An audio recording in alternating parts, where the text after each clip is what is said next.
خود انہوں نے کہا ہے نا، میں دنیا کو ایسے دیکھتا ہوں قیامت تک جو ہو رہا ہے، تو فرماتے ہیں جیسے میں اپنی ہتھیلی کو دیکھتا ہوں کہ میری ہتھیلی آقا جی کی طرح ایسے نا، تم میری ہتھیلی کی طرح ایسے تم کو دیکھتا ہوں.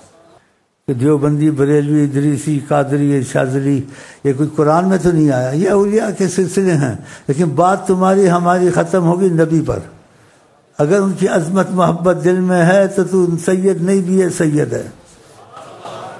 ایسے ہوا ہے، ایسے آقا نے کہا بھی ہے. تو لاکھ سید ہے لیکن ان سے دور ہے، ان کی عظمت تیرے دل میں نہیں ہے. تو ظاہری سید ہے لیکن ان سے تو دور ہے، تو سید تیرا ختم ہو گیا سب. ہاں، لیکن تم کو نسبت کی قدر کرنی چاہیے. تو اس واسطے ہم یہاں بیٹھتے ہیں کہ کرم کا تقاضا ان کا بہت زیادہ ہے. خدا کے بعد اگر کوئی کرم میں بے انتہا لا مثال لا جواب ہیں وہ حضرت محمد مصطفیٰ ہیں. تو اس کرم کے تقاضے سے، ورنہ ایسی بات جو میں ابھی کہوں گا منہ پہ نہیں لانی چاہیے. ہم چاہتے ہیں ہم لوگ صحابی بن کے مریں. وہ کرم کے تقاضے میں یہ بات کہی جا سکتی ہے، ویسے بولنا جرم ہے. ہم لوگ اس لائق نہیں ہیں، کیونکہ جو آقا جی نے کہا جو مجھے سوتے دیکھے گا جاگتے بھی دیکھے گا. اور اولیاء اللہ کے بالاتفاق یہ چیز موجود ہے، نہیں بالاختلاف، بالاتفاق. کہ کسی پہ زیادہ کرم ہوتا ہے تو اس کو وقفوں میں یا کبھی عمر میں ایک آدھ دفعہ یا زیادہ، وہ اللہ جانے، وہ باتیں بیان کی نہیں ہیں، اس کو نظر آتے ہیں، اس کی تربیت بھی کرتے ہیں. اسی کہتے ہیں جو شیخ کے ساتھ چلے اندھا ہو کے چلے. اگر ان کو صلی اللہ علیہ وسلم بتایا ہے، علماء سے مت پوچھو، وہ بولیں گے آقا جی نے آلہ ہی بھی کہا ہے، ایسے بھی کہا ہے، یہ کٹا ہوا درود ہے. اس کی جگہ وہ صحیح ہے، لیکن جب نبی کریم ایک چیز کو درود کو قبول کرنے وہ کٹا ہوا نہیں ہوتا ہے. تو آپ نے درود کو قبول کیا ہے، اور ٹک ٹک آپ نے اپنے سامنے رکھی اور کہا یہ ٹک ٹک ہے.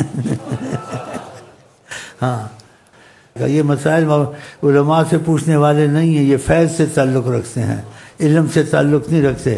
علم میں باتیں ہوتی ہیں، سوچیں ہوتی ہیں، لیکن فیض میں چیز سامنے آ جاتی ہے یا آقا جی خود اس چیز کو فرماتے ہیں تو پھر بات ختم ہو جاتی ہے. کبھی نہ سمجھنا کہ وہ جا چکے ہیں، کبھی نہ سمجھنا کہ وہ جا چکے ہیں. خدا کی قسم وہ، خدا کی قسم وہ حیات النبی ہے. خدا کی قسم وہ حیات النبی ہے. خدا کی قسم وہ حیات النبی. اور کتنے حوالے آپ کے دیتا ہوں، یہ ان کو شمار کرتے ہیں جیسے لوگوں میں کوئی فوت ہو جاتا ہے. ایسا نہیں ہے، ایسا نہیں ہے. لیکن ظاہر میں ایسا ہے، لیکن حقیقت میں ایسا نہیں ہے. جیسے ظاہر میں وہ سوتے ہیں لیکن حقیقت میں نہیں سوتے ہیں، کیونکہ اللہ نہیں سوتا ہے، وہ اللہ کے نور سے بنے، وہ نہیں سوتے ہیں. لیکن ظاہر میں سوتے ہیں کہ تم کو سونے کے احکام سکھانے ہیں، وضو کے احکام سکھانے ہیں. وضو سونے سے ٹوٹ جاتا ہے تو وہ پھر سو کے وضو کیوں نہیں کرتے تھے؟ اٹھتے تھے وضو نہیں کرتے تھے، سو کے اٹھتے فوراً نماز شروع کر دیتے. تو سوتے نہیں تھے نا. تو حیات النبی ہیں، اللہ کے نور سے بنے ہیں، ان کا مادہ نور الہی ہے. جی، جو جعلی پیروں کو دیکھتے ہیں یا غلط بات ہوتی ہے وہ کہتے ہیں کہ پیر کیا کر رہے ہیں، مرید کیا کر رہے ہیں. جو اصلی پیر ہیں ان کی بات ہی نہیں کرتے ہیں. تو جعلی نقلی حکومت میں بھی ہوتا ہے، سامان میں بھی ہوتا ہے، پیروں میں بھی ہوتا ہے، یہ تو سب جگہ ہوتا ہے. تو تم جعلی کے پیچھے کیوں نہیں لگتے؟ جعلی کے پیچھے لگتے ہو، تم اصلی کو کیوں نہیں ڈھونڈتے ہو؟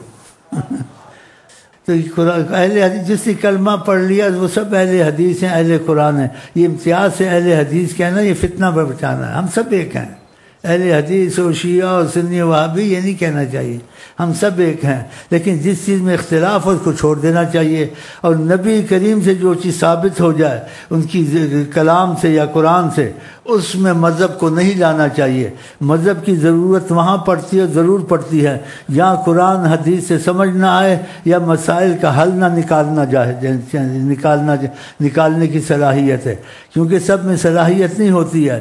اس لیے خدا نے کہا لَعَلِمَهُ الَّذِينَ يَسْتَنبِطُونَهُ مِنْهُمْ. یہ وہی سمجھ سکتے ہیں جن کو استنباط اور اخراج قرآن کی باریکیوں کا پتہ ہے.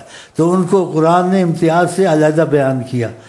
ہمارے پاس یہی کی بات ہے کہ نبی کریم کی زبان سے جو چیز نکل جائے اس کو غلط نہیں سمجھنا چاہیے.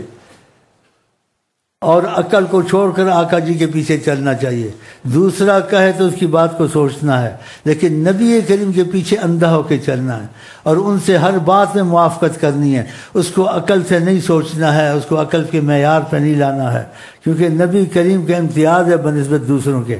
ایسی مثالیں موجود ہیں، صحابہ کو بھی غلط فہمی ہوئی، ان کو شکست ہوئی، اور آقا جی نے کہا تھا کہ پہاڑ سے نہیں اترنا ہے اگر ہمیں فتح ہو یا شکست ہو، لیکن وہ فتح کو دیکھ کے اتر پڑ کے فتح ہوگی، اب تو اترنے میں کوئی مذائقہ نہیں ہے.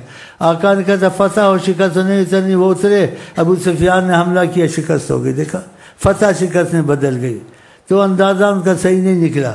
تو نبی کریم جو جانتے ہیں کوئی نہیں جانتا ہے.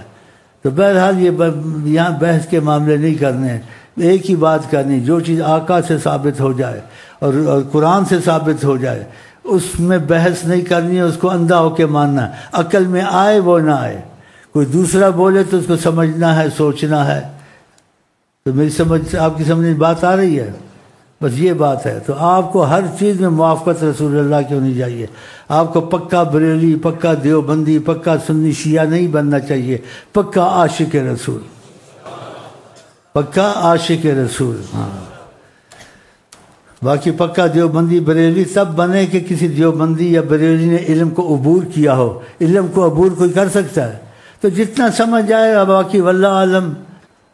اور جو کس طریقے سے چیزیں ثابت ہوں، سمجھ میں جو آ جائے مان لیں، جو نہ آئیں واللہ عالم. کتنی اچھی بات قرآن نے سکھائی، آقا جی نے سکھائی کہ جو چیز سمجھ میں نہ آئے فردوہ الی اللہ والرسول، اس چیز کو خدا رسول کے حوالے کرو اور اس کے اختلاف میں مت پڑو. پھر اختلاف کو چھوڑ دینا چاہیے نا، جب آقا جی منع کرتے ہیں. اگر اختلاف کو چھوڑ دیا تو آپ کو بڑا فائدہ ہوگا.